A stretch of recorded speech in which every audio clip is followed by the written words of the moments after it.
sa kaluwasan panahon sa kaluoy. Sa ikaduhang Korintos 6:2, nag-ingon ang Biblia. Tan-awa karon mao ang adlaw sa kaluwasan.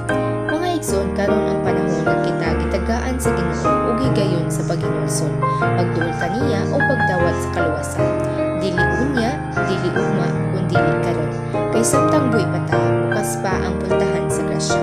Sa Isaiah 55:6 ingon, pangitaa ang Dios samtang siya hikaplagan pa. Mga igsoon, kung atong hunahunahon daghang tawo ang naghulat-hulat sa maayong panahon para mag-serve sa Ginoo. Apan wala ta mahibalo kung kanus-a kutob ang atong kinabuhi. Mao bitaw nga si Pablo nag-awhag nga karon gyud ang panahon sa kaluwasan. Ang tinguha sa Dios sa unang Timoteo 2:4 gisulti nga nang hinaot ang Dios nga ang tanan nga tawo maluwas.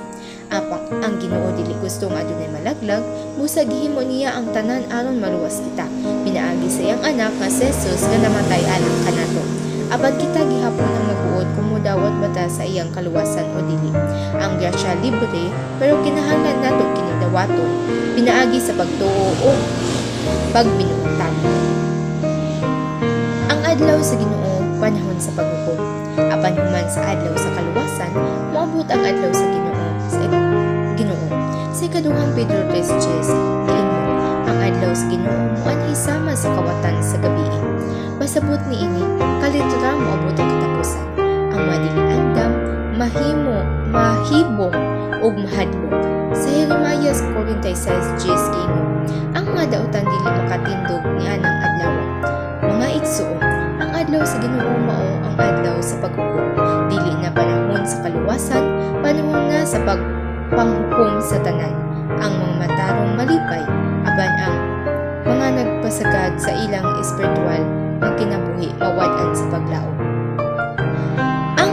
Ang tawag sa pag-andam. Mga igsoon samtang kitaan na aspa sa adlaw sa kaluwasan, ayaw na paglangan. Ang Ginoo nagpaabot pa, nagdapit pa, ug nagahulat nga musangpit ta kaniya. Kaysa dihang maabot ang adlaw sa Ginoo, dili na nato mausab ang atong kahimtang. Busa karon, buhata ang imong desisyon. Kung adunay sala, pangayuay o pasaylo. Kung bugat ang kasing-kasing, ipahulay sa Ginoo. O kung nangaluya, hinumdumig ang grasya sa Ginoo igo para sa tanan. Panghimangno sa katapusan. Tan-awa karon mao ang adlaw sa kaluwasan. Ikaduhang Korintos 6:2, ang adlaw sa Ginoo moanhi sama sa kawatan sa gabi. Ikaduhang Pedro 3:10, mga igsoon, ang kaluwasan gihulat nato karon. Ayaw kahadlok, ayaw paglangan, dawat ug galagari si Kristo samtang hikaplagan pa siya.